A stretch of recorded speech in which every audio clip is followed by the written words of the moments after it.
Started. Good afternoon. My name is Joe Swimmer, and I'm the Executive Director of Episcopal Parish Network. We're thrilled to have you with us today for this conversation that we are partnering with Bexley Seabury Seminary on, and I'm really excited about what they're going to service for us, what they'll be talking about, and to have the team that has assembled here. A couple of quick reminders. We have multiple webinars upcoming on a variety of topics. We look forward to welcoming you to those webinars as you are able to join us. Also remember that most of our webinars, almost all of them, are recorded and available in our library on our website, episcopalparishes.org. Also, we will be gathering the church together in March of next year, March 3rd through 6th in Charlotte. We hope that you will be able to join us for the conference, and our friends from Bexley Seabury Seminary will be with us, and a lot of good content. Very excited to bring the church together for our annual event. If you do have any ideas for us as far as webinars or for other things that we can help you with, please don't hesitate to be in touch. And if your parish is not a member of Episcopal Parish Network, we invite you to consider joining us as members, and you can find out more information about that at episcopalparishes.org.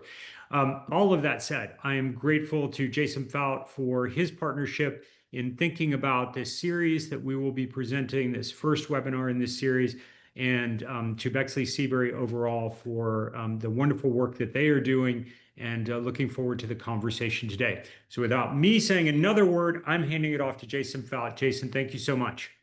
Thank you so much, Joe. I really appreciate that, and welcome everyone to our series of Beyond Walls webinars. And as you've heard, it's sponsored by the Episcopal Parish Network and Bexley Seabury Seminary. This is the very first one. We're calling these works in progress because they're just opportunities for us to hear from people doing interesting and relevant work, whether it's writing or research or whatever, and have an opportunity for them to share that with a broader audience of folks around the church, and that includes clergy or lay leaders, students, actually just anyone interested in the topic. And I'm especially pleased to be able to introduce our very first presenter in this series, Dr. Rebecca Glazier.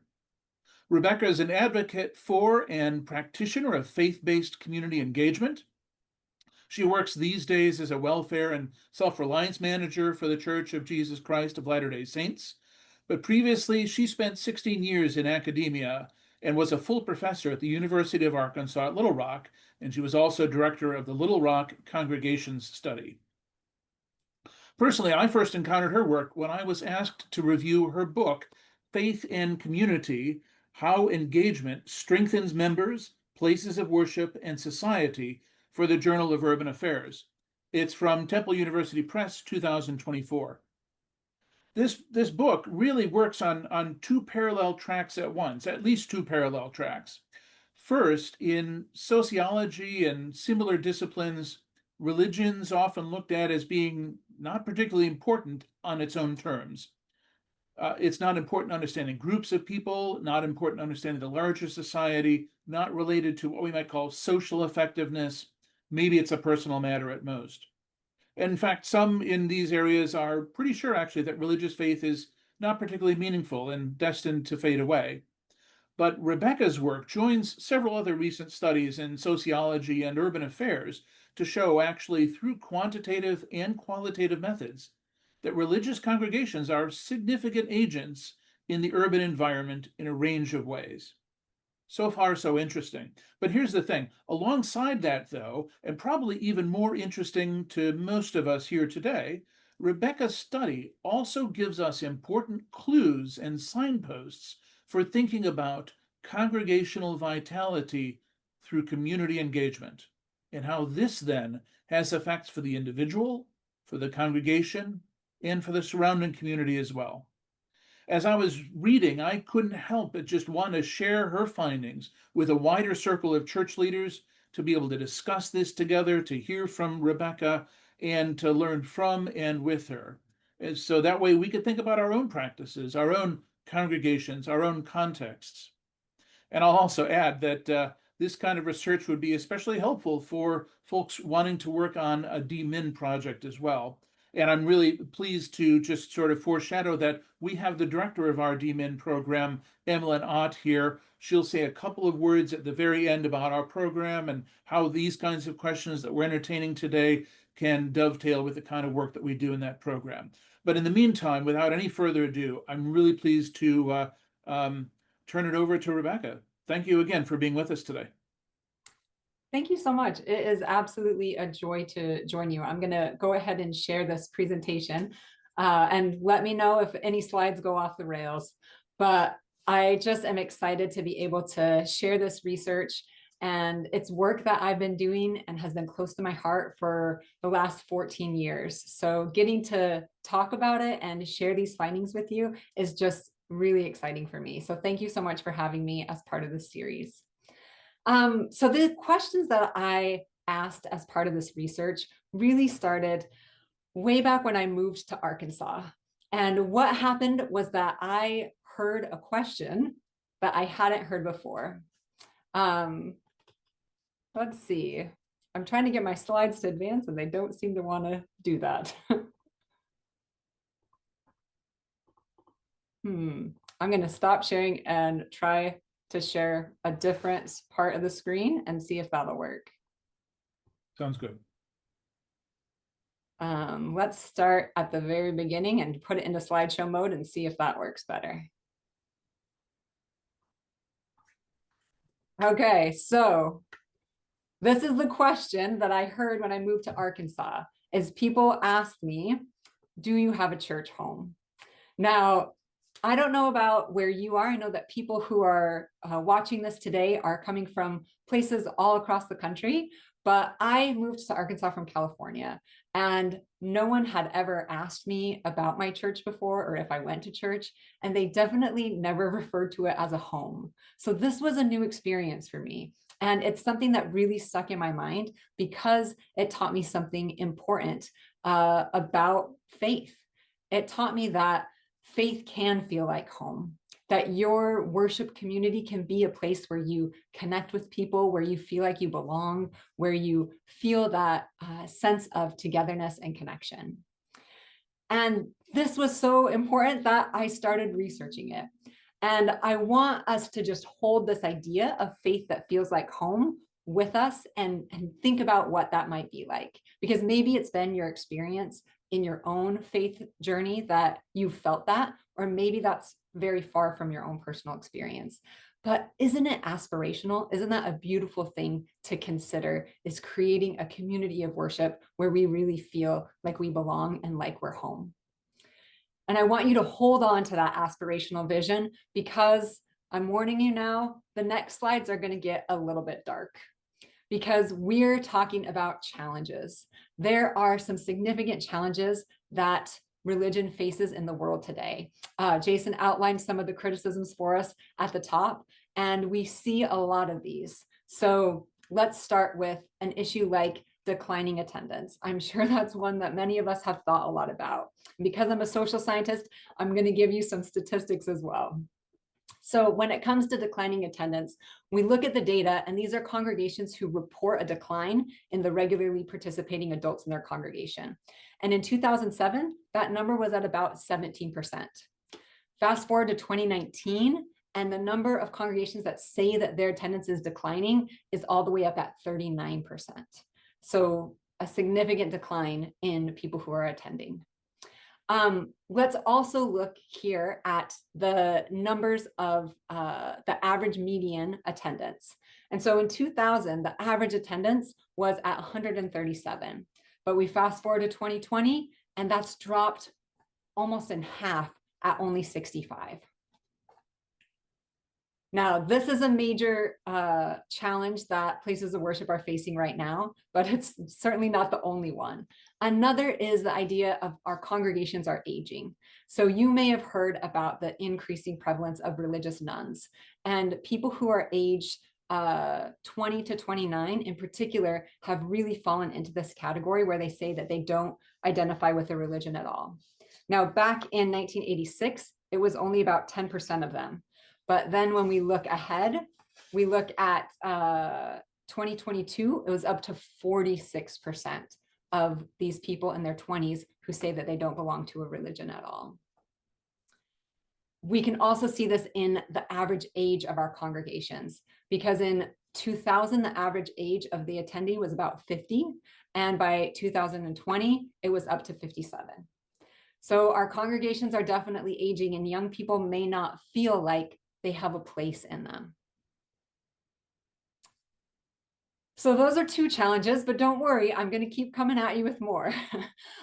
Society is feeling more polarized these days. In fact, 32% of people who are working in clergy, which I know many of you are, or you're working towards and considering, 32% say that current political divisions negatively impact their ability to lead at church. And let me show you just on a map what this might look like. This is a map of geographic partisan sorting in the Dallas-Fort Worth area. So here we can see that people who identify more with Republicans are represented in red, and people who identify more with Democrats are represented in blue, and they're living in entirely different parts of the city and having fewer and fewer opportunities to actually interact with one another. And that can make it really difficult for people who are trying to lead congregations if they feel like the members within the congregation are divided, or if they feel like they're all politically on one side that they kind of have to cater to. Another challenge is that many people are experiencing faith crises. When we look at the belief in God these days, we see that, in fact, when you ask people if they believe in God, it's around 80% will say yes. But if you ask them, are you sure? That number drops down to less than half. So fewer than half of Americans right now are sure that there's a God. And that ambiguity of faith or struggle with faith may not always feel like it's able to be expressed in worship spaces today. So we take all of this data together, and then we add to it the fact that many congregations are facing diminishing resources. Giving is down, and they're trying to do all the things they need to do to care for their members and to help those in need, and to also share their faith, but with fewer and fewer people, fewer and fewer donations, fewer and fewer resources. Okay, so we've come this far in my talk, and you're probably thinking, great, thanks for coming, Rebecca. We're all super depressed, and I'm just going to go home and weep about the state of religion in America. But I hope that that is not where you are. I hope you'll hang with me for a little bit longer, because one answer to all of these challenges that are facing the church right now is community engagement. And I want to tell you about how we found that out. So I, since 2012, have been the director of a community-based research project called the Little Rock Congregation Study. And this research project has worked with 57 different Little Rock congregations, focusing on those that are within the city limits. And we've conducted hundreds of surveys of clergy members and interviews with them as well. And working together with those clergy who have just been fantastic partners for our research, we've been able to also survey many of their members, surveying over 4,000 congregants and talking with 180 of them in focus groups. And from this, we've been able to gather a lot of data, both qualitative and quantitative. And what it shows is that when people and places of faith get engaged in their community, when they get outside of those four walls, there are benefits to individuals, to congregations, and to society as a whole. And so I want to shift to a place of a little more hope right now, because there are definitely challenges, but by engaging and serving in our communities, we can meet those challenges and help make our places of worship more relevant and more meaningful. So let's talk about these three benefits. We're going to start with how community engagement is good for individuals. So these are people just like you and me who are engaging and helping to serve in the community. And what we see from the data is that there's higher levels of life satisfaction for that service and engagement. The people who are the least community engaged, their life satisfaction is around 71. Whereas those who are, and this is a 0 to 100 scale when we ask people, how satisfied are you with your life right now? But when you add that community engagement, that service, that getting out and helping other people and being plugged into your community, we see that increase by a solid 10 points. Additionally, we find that people who are engaged in their communities report feeling closer to God. And I'm sure that this is something that people of faith, you here on this Zoom call right now, know this already in your heart. But what the data shows is that it's actually statistically significant as well, that when people are engaged in serving, they're going to feel closer and more connected to God. And I know that that's been my own experience as well. This picture is my son, Wilk. He is 13 and he loves going out and being part of service projects. This one was packing meals with the Hunger Relief Army to give out to people who are in need. And getting to use the little machine that like seals those plastic containers, getting to scoop and weigh things. He loved being a part of it. And to know that by the time we were done with this project, we had put together 5,000 meals to help people who were hungry. And I imagined that you have also had experiences where your heart has been touched in serving. And because so many of you are here today, I would encourage you to just share that in the chat, to add some goodness to each other's lives today by sharing how when you've been serving others, that's helped connect you to God. Maybe it's part of a big project, getting a whole team of people out at the food bank, doing a neighborhood cleanup, or maybe it's just sharing some cookies that you made with an elderly neighbor. How has service helped you feel closer to God? Because we see those benefits on an individual level. And I think it's always great to hear how other people are also feeling close to God through their service. But that's not the only benefit. In fact, community engagement is associated with better physical and mental health. And the main causal mechanism, or social science speak for how this works, is through abating loneliness. As many of you might know, loneliness is an epidemic in the United States today. But when we have communities where people are engaged and helping each other, they are the kind of communities where you check in on someone if they miss church for a week, or you bring chicken noodle soup if somebody's sick, or you help drive someone to a doctor's appointment, or you take a walk with a friend or sit with them if they're grieving and if they've lost someone. All of those small pieces of engagement add up to better physical and mental health for individuals who are participating and engaging as well. Okay, so we've talked about how community engagement is good for individual people, and I hope you know and see that experience in your own lives. Now I want to level it up to the next stage and talk about how community engagement is good for congregations. So we saw all those challenges that congregations are facing, but what we see is that when members get engaged in service, they're more likely to attend. So when you're out serving and helping, you're more likely to come back and be at worship services with your congregations. And as declining attendance is a major concern, this is a data point that we can really be excited about. I want to show you some additional data here. This is looking at the number of social or community programs that are offered by congregations, and then whether their attendance has decreased, increased, or remained the same. And when we did this analysis, we controlled for the size of the congregation, their budget, how long their leader had been in that role, because greater longevity might lead to more community connections. Even controlling for all of those things, the more programs that a congregation is offering, the more people are going to be coming and attending to that congregation. That engagement leads to increased attendance. I also want to talk about how it affects the congregational culture when you have service going on. So one of the things that we measured is this battery of questions looking at congregational warmth. And congregational warmth is questions like, does your church feel like family to you? Or I can talk with my clergy member about any problems, or I want to invite people to come to attend my church.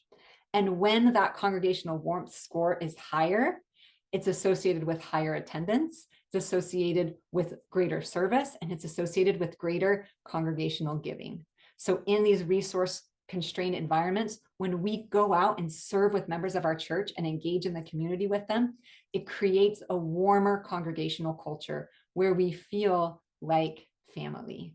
And that in turn leads to a greater commitment to that congregation, including higher levels of giving.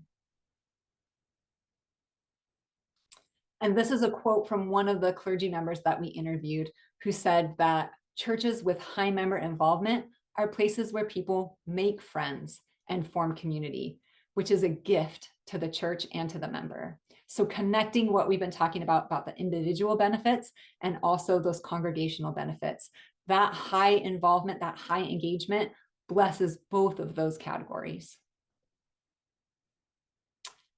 Now, some of the data that I'm most excited about coming out of our research is regarding younger members.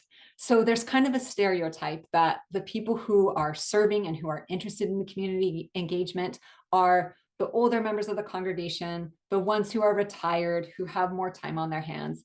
But in fact, our data show that it's the younger members who are more likely to want to serve. So when we ask them about their hours of service that they're giving each month, younger members are more likely to be serving both inside and outside of the congregation. We also ask them about what are the community issues that are most important to you. Everything from education to crime to race relations. And what we found is that across the board, it's these younger people who are saying, I would get involved. I would personally volunteer if my congregation was doing a service project on that issue. These younger people want more than just worship services. They want meaningful engagement, doing service, being part of the community, and building that sense of family in their congregation. And they just need the opportunities. These younger people want to serve. So if we want to pull them back in to attending our congregations, we have to give them more than just Sunday worship services. We have to show them how their faith in action can be really meaningful. Now, I am grateful in this research to work with a clergy advisory board in the community who really pushed us to add questions to our survey to specifically assess the spiritual health of the members, because that's information that they wanted to know. And as a result, we know that people who are serving and who are more engaged out in the community are more likely to be closer to God, as we said earlier, and also to feel a deep sense of spiritual peace and well-being. And this is something that that clergy members want for their members, right? You want your members to feel this closeness to God and this deep sense of well-being that comes from giving and serving others. And this is a quote from another clergy member who was part of our research. And they said, "We have better church when our community projects are going on. I believe it is a spiritual law. Church is just better when we're engaged and when we're serving in our communities." Now, those of you who are in the ministry or who are thinking of going into the ministry might be thinking right now, look, that sounds great. Community engagement is good, but what about our resource limitations?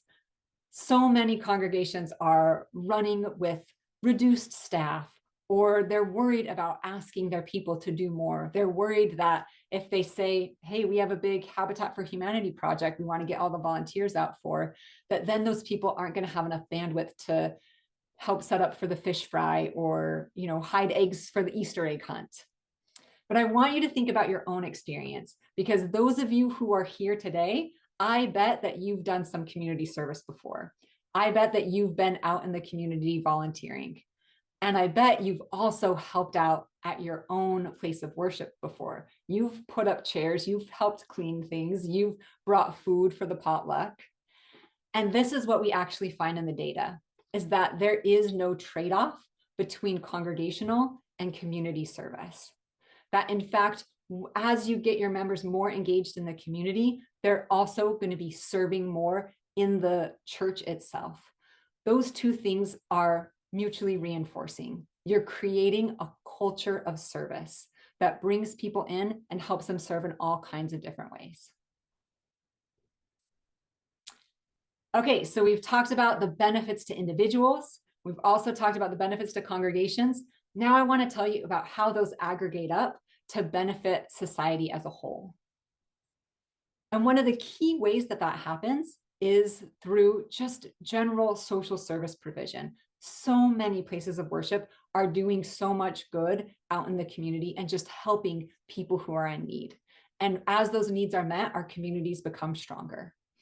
When we surveyed the congregations just here in Little Rock, we found that each congregation was providing an average of 3.8 social or community services.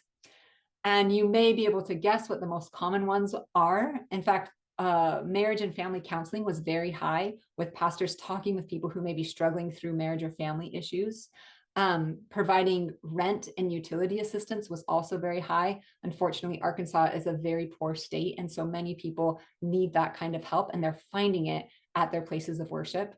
And then food assistance was also very high in terms of what congregations are providing, engaging with food pantries or helping to provide food or a hot meal to people who are in need in the community. But beyond that social service provision, when we get together and we engage and we serve in our community, we're building social capital. So we're building the kind of social capital that bridges different groups as we go out and serve people that we might not otherwise come into contact with, or even better, join arms with other organizations or other places of worship and work together to try to address community problems. And it's also building bonding social capital. And that's what grows your congregational warmth, that sense that your place of worship feels like family. Here's a quote from one of our clergy members who talks about their church being a place for people who vote red and blue, and they don't want to alienate each other because there's too few places in society where they can mingle. And service is a great way to break down those barriers, even within your own congregation. Because when you're standing shoulder to shoulder with someone trying to help feed the hungry, you're much less likely to demonize them or think, you know, everyone who holds that political ideology is a terrible human, because they're standing right there and you're working towards the same shared goal of helping those who are in need. Maybe you even have a chance to chat with each other and talk about your kid's soccer game, or talk about the local football team, or talk about what you're watching on TV. You can find opportunities for connection as we serve together. I just want to tell you a brief story about a congregation that I worked with. So here in this picture, we have some women who are Muslim, and then the woman in the black and white polka dotted dress in the center, she's a member of the Church of Jesus Christ of Latter-day Saints. And they got together, their two congregations during Ramadan. Muslims will fast all day long, and members of the Church of Jesus Christ of Latter-day Saints fast on the first Sunday of every month. And so they got together on that first Sunday of the month of Ramadan, when both of their faith traditions were fasting, and helped connect with one another, and then also did some good. And this is a quote that came from this woman who said, "I had no idea, despite our differences, how much we had in common. We both love our God, we have faith, we fast, we have values, we have youth programs. It was a huge change for me." When we get out and we get engaged in our communities, even if we're just meeting new people, sharing in our faith traditions, connecting with each other, that breaks down barriers and builds up social capital that makes democracy run better, that makes our communities better, more welcoming and wonderful places to be. And so in talking about that social capital and political efficacy is a term that political scientists like to use, and it basically means that you feel like your voice matters and that you can make a difference. And right now there are so many people who are jaded and disengaged and don't feel like their voice matters at all. But when you're serving and engaging in your community, you have opportunities to build up that social capital and that sense of efficacy that can offset those feelings of disconnection and disillusionment that are unfortunately all too common today. And this is a quote from this fantastic church that's working together to help provide services. And it's building up that sense of community, and it's building up the congregation itself to have that greater warmth. They said, you develop camaraderie because you're working towards the same goal. And basically, I love this quote, you become like family. He becomes like my dad working alongside me. She becomes like my sister passing out clothes. He becomes like my brother bringing supplies in. And that develops a bond that can't be broken. If we want to talk about breaking down divisions and helping make our communities stronger, more welcoming places, helping and serving alongside each other, engaging in our communities, that's exactly the way to do it. So revisit with me for a moment all of these challenges that we talked about at the beginning. We know that congregations are declining in attendance, they're aging, things feel really polarized, people are struggling with their faith, and there are fewer and fewer resources available. For all of these challenges, community engagement is a solution that can help address them and help make our places of worship more relevant in society today. And I just want to encourage you that you, through community engagement, can create a faith that feels like home in your own community. So one example that is talked about in the book, and there's a picture of the book where you could dig deeper into this if you want more examples, more data, that's available to you for sure. But one example is the data shows that more people are attending more than one congregation. One of the case studies in the book is Canvas Community Church. And Canvas is a congregation that's specifically organized to help address the needs of people who are unhoused. And so they have members who maybe attend their main worship service at a different congregation, but then they come to Canvas once a month or once a week to help serve meals, to lead a devotional that is directed towards people who are unhoused in our city. And that kind of dual membership gives them the maybe theological sermons that they want on Sunday, but also gives them their faith in action that they want out in the community by engaging with Canvas. So we're seeing more and more of that, of people who maybe are feeling connected to more than one congregation. And that's one case study that is in the book of Canvas Community Church. There are 6 others if you're interested in models of what this really might look like on the ground. And with that, I'm very happy to open it up for questions and discussion. It's been a joy to be able to share this with you. Thank you so much. Excellent. Thank you so much, Rebecca. This has been amazing. I have a couple of questions myself. We'll also open it up to questions from those who are gathered, and please enter your questions into the chat, and I'll be happy to share them as we go along. I think as you were approaching this research project yourself, and thinking about community engagement, what was it that you had in mind? Was there something you had in mind originally, and did that change through the research? Or maybe more broadly, just maybe talk about how getting to grips with the sort of actual people on the ground, the things that they were doing. How did your questions change along the way? Were there particularly surprising findings? Yeah, thank you so much for that question. So this research began in 2012. And as a professor, I'm trained, my PhD is in political science. I was honestly interested in asking some more politically minded questions. I was teaching, and I wanted my students to kind of get out of the classroom and get into the community to learn a little more about the community that they're a part of.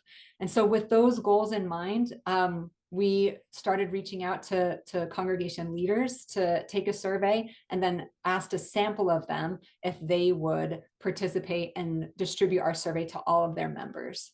And the students have been absolutely integral to the research. We have over 200 graduate and undergraduate student researchers who've been a part of it since 2012. So I just have to give a huge kudos to the students who've been part of this community engaged work. But when we first started asking questions, we asked things that were as explicitly political as who are you voting for this year? And how confident are you that that is the right person for the job? And we got some feedback after that first iteration from the congregations that they weren't entirely comfortable answering these political questions in their place of worship. They maybe didn't feel like it was totally appropriate.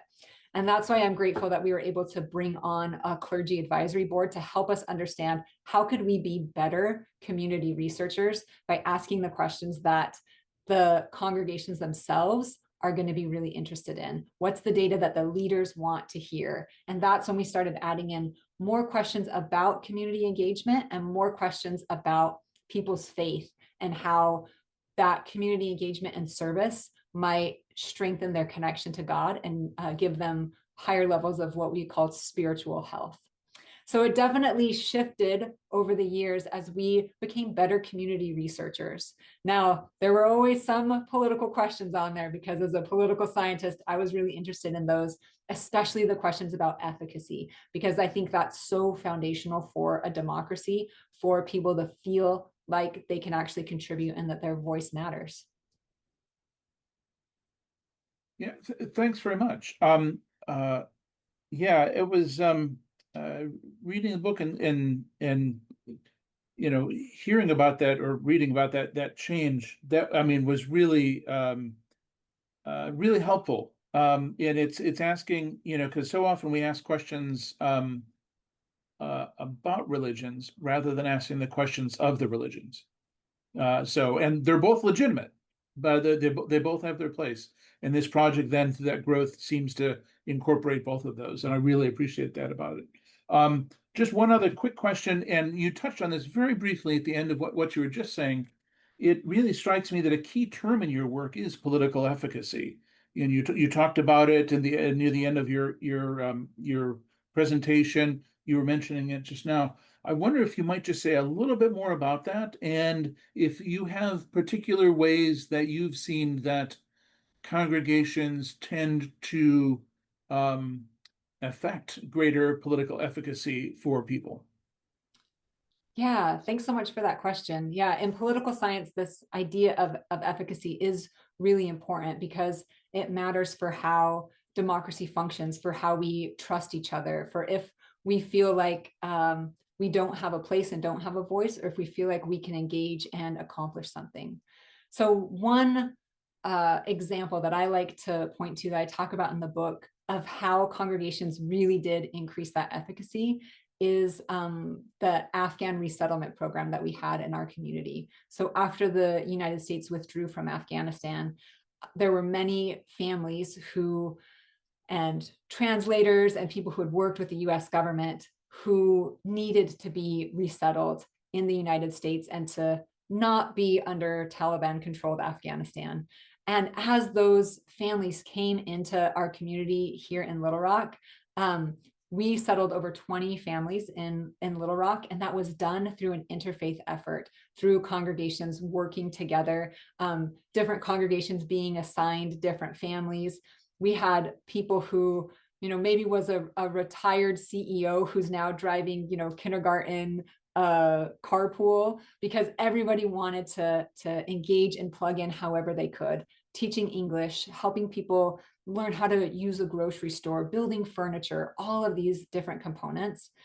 And in talking with people and holding these interviews and focus groups, that really was an inflection point where they were able to engage with real people, feed them meals, help them set up a new apartment home for them and their family. And that personal engagement made them feel like what was happening in Afghanistan wasn't just terrible, sad images of the Kabul airport on a television screen, but there were people that they were really actually able to help right here in our own community. And that makes a huge difference for people's sense of efficacy. Thank you. And I imagine in time it also helped to increase the political efficacy in at least some ways of those refugees as well, so that it's a kind of a capacity that capacitates others as well. So Yeah, absolutely. We didn't specifically measure them sure, sure. with our data, but I think you're exactly right. As people feel helped and cared about, that can increase their own sense that they can do something and they can make a difference. Wonderful, thanks. There are a few questions in the chat. We may or may not be able to get to all of them. Some really good ones here. But if you please do feel free to continue to add. I'll just turn first here to Emlyn's. Similar observations were made by the Alban Institute in the 1990s. What might be different about your research for this time in the life of the church? So in other words, maybe from the 2010s, the 2020s. But then also, what do you have particular thoughts about what might be culturally different in different parts of the country? In other words, Little Rock, the sort of the Mid-South, is one particular cultural area. Are there things that you can extrapolate from, or differences, different contexts that you can you could speculate on or have knowledge of? Yeah, absolutely. Thanks so much for that question. I think that one thing that is really encouraging about the findings is that we worked with really diverse congregations across Little Rock. So we had Jewish synagogues, we had Muslim mosques, we had Baha'i faith, we had Black Protestant traditions, evangelicals, mainline Protestant, all across the city. Some of them were huge mega churches, all the way down to one that was in a little bit of a rural area that I attended that had about 12 people there that day. So lots of diversity in terms of the congregations. And across the board, we found no statistically significant differences in terms of who was being more engaged in the community. So if you're a Catholic parish, if you're a historically Black church, all of these places are doing some community engagement and holding that value. And that love for neighbor and wanting to serve, that is something that really is consistent across many, many faith traditions. And so we can see that commonality. But at the same time, there absolutely are different ways that congregations might engage based upon their own theological tradition, based upon even the political ideology of their members, or based on where they might be geographically located. And I think that that's really valuable for people to consider for their own congregation. On the publisher's website for Temple University Press, there's just a one-page document that is kind of a discussion guide for congregations so that they can reflect and think about these ideas and how they might be able to best engage. And that could be a really helpful resource if someone's trying to figure out what's the right fit for my place of worship. The case studies might also help give people ideas of how are different places doing it. If you have a lot of resources, if you have a homogenous congregation, if you're in a historical area of your neighborhood or your city, or if you're a minority religious tradition, it might look different for all of those circumstances. And talking with members, coming to it prayerfully to try to discern what's the best way for your congregation to engage, I think is a great idea. And hopefully that discussion guide could help people along that path. Thank you. And that actually anticipates in some ways my next question. And I know that we're getting a little out of political science and maybe a little more into congregational practice, but these are the kind of questions we have. Israel Portilla Gomez asks, I've noticed that new families have a very busy schedule. It looks like there's not much time for church things. What ideas or service projects could we use to give them opportunities to serve? And I mean, one of the things you noticed is that it seems like younger people in particular also have this thirst or to want to serve or connect in this way. But those of us in congregations and so forth often feel this tension as well. We've got these younger families or people who feel stretched. Were there particular things that you observed that helped people to maybe move through busyness to this engagement or something?